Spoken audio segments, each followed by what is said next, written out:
Welcome back to another Big Little Story Readings. I'm going to read Journey to the Center of the Earth, The Fiery Foe.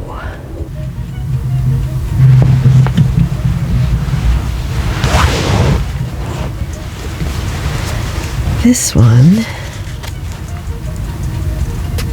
is by Paul S. Newman, authorized edition,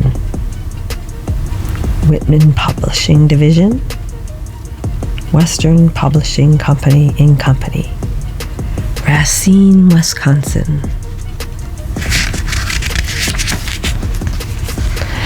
And we have copyright 1968,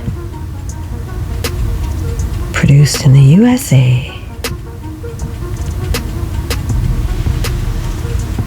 We have 10 chapters, beginning with On the Trail.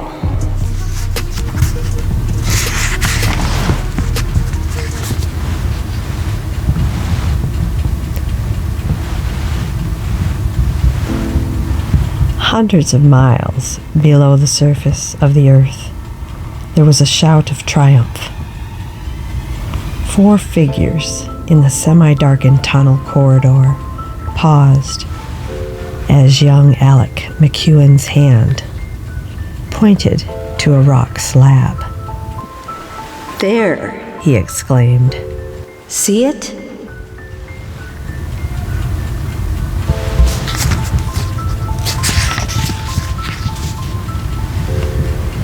Professor Lindenbrook bent over the grayish slab. Excitedly, his finger traced the crudely chiseled white arrow on the slab, and then tapped the easily readable initials. A.S. "Let a lady look," Cindy murmured, poking her attractive head forward. Big Lars stepped aside, and with an alarmed quack, Gertrude fluttered her wings to avoid being stepped on. "Yeah," Big Lars' voice boomed. "We're on the trail to the golden people, by golly." The professor studied the sign before commenting, and then after scientifically weighing the evidence, he nodded knowingly. "Those initials must stand for Arnie Saknussemm, and the arrow indicates the way that we must follow to reach the center of the earth." Despite the cool depths, Professor Lindenbrook mopped his brow. He was genuinely excited. Arnie Saknussemm was the pioneer explorer of Inner Earth, and his signs could be very helpful in directing their search for the Golden People, the legendary Atlanteans, who were believed to live in fantastic castles deep beneath the surface of the globe. They paused a moment and glanced at the winding upward trail beyond them. Countless obstacles and adventures already lay behind them. Ahead lay more mysterious and unknown challenges. One challenge was all too well known. He was Arnie Saknussemm's sinister nephew, Count Saknussemm. He was their relentless foe.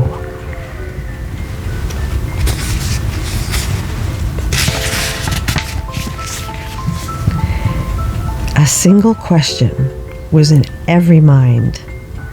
Had that menacing villain already passed here? Did he lie in wait to try once again to ambush them? Or was the way clear of that particular obstacle? No tracks, observed Alex, glancing around the ground near the sign. Really, sighed Cindy. You don't sound very bright sometimes, Alec. This ground is much too hard to show any tracks. Can you see even ours? Alec looked around, and then he glanced at the professor's 13-year-old niece and silently admitted his error. Cindy gave him a superior smile. It wasn't often one was wiser than Professor Lindenbrook's top science student, and besides, he was 2 years older. Let's follow the arrow, Lindenbrook suggested. Big Lars advanced boldly to take the lead. Gertrude waddled at his heels. The tow-headed giant guide moved with easy strides, and the others were forced to hurry to keep up.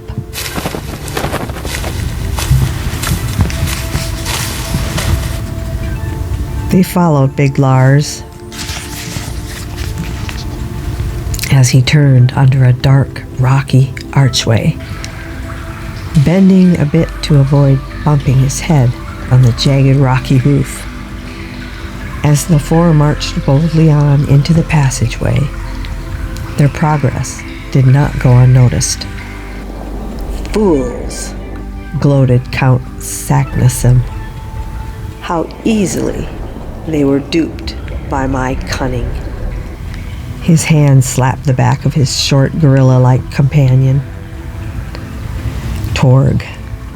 Yeah, chuckled the smiling seaman.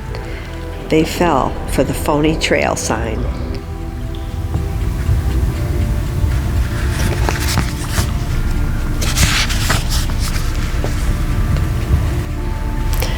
The two were standing on a lone, narrow ledge, overlooking the vast, barren rock basin beneath them.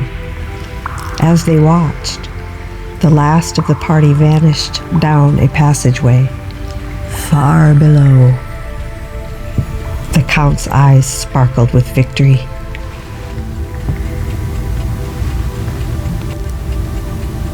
If I remember my uncle's subterranean map, he enthused, that arrow I scratched into the rock will lead Lindenbrook and his trespassing companions to a fiery doom. Good, echoed Torg. And if we find them, that duck will be mine. Agreed?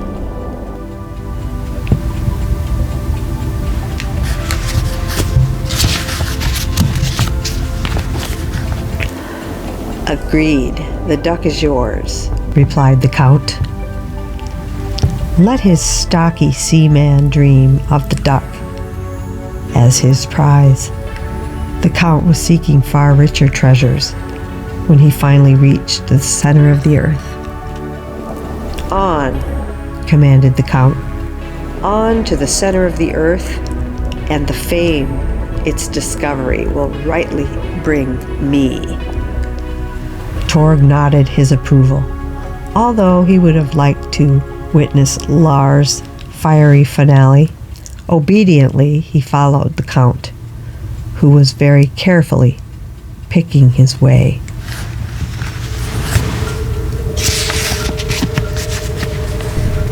Among piles of glittering, frightening-looking boulders.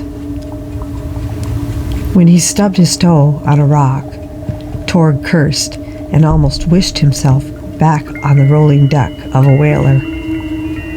But, recalling the Count's promises of fabulous rewards once the center of the earth was reached, he strode on, ready to serve his employer. Meanwhile, the four had it halted by some giant mushrooms. I can make us a fabulous soup, Cindy offered, hacking away at a mushroom top. The professor nodded absently.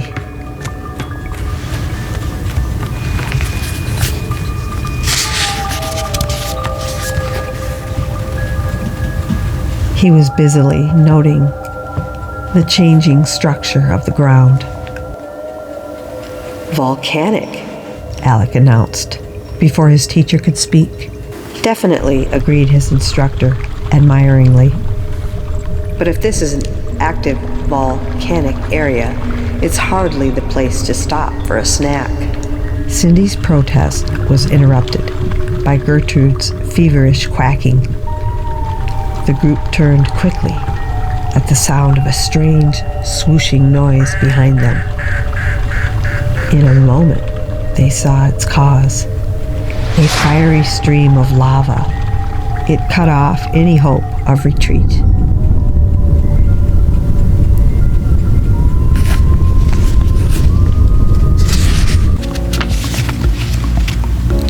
That's the end of Chapter 1. Join me next time as we read Chapter 2, Maze of Rocks.